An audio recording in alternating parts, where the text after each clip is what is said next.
So this is the single leg or one leg hip thrust. And it's going to be the exact same thing pretty much as a two leg hip thrust, but you're going to be on one leg. Okay? So let's start with the object that you're putting your body on.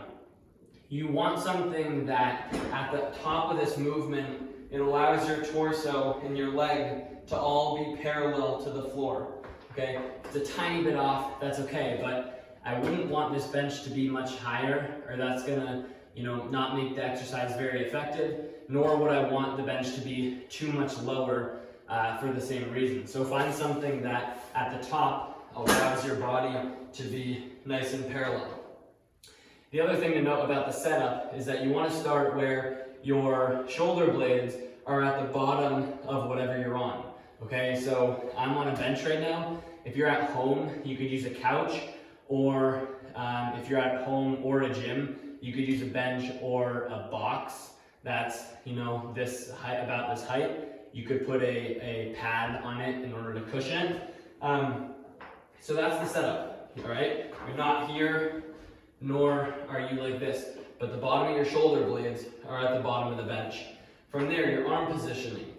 Your arms are out to the side like this or bent like that, but they're not pushing into the bench, okay? So you want to leave them nice and light and they're just hanging out for the ride.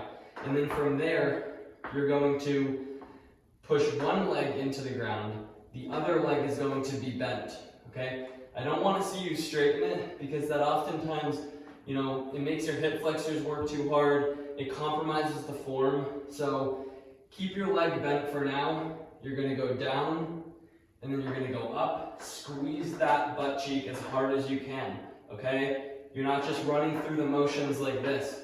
You're doing really good quality reps where you squeeze down, squeeze down. Now, your head position is actually different with the single leg hip thrust as it is when you're doing two legs. When you're doing two legs, you want your head looking forward. But when you're doing the single leg, you actually want to let your head go up, as that allows you to squeeze your glutes better, okay? Which is different than when you're using two legs. So just keep that in mind.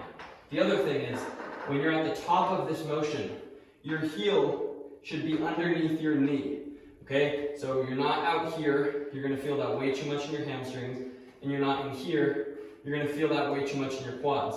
But find the happy medium that allows your heel to be underneath your knee.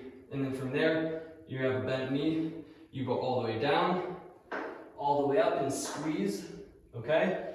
This squeeze is really important. If you don't, what happens is you might overarch your back, and you don't want that, okay? Keep your rib cage down a little bit more and really, really squeeze that butt cheek for a good, half a second to a full second at the top of each repetition. I want to mention one thing from the front here. I want to make sure you guys can see this. From the front, you want your knee to be stable the whole time. Okay, so obviously you wouldn't do this like from here, but I'm just showing you because it'll be easier. But that knee that's in the front, okay, when you go down and up, it's staying over my toe. It's not caving in, it's not going out, but it's staying in line the whole time.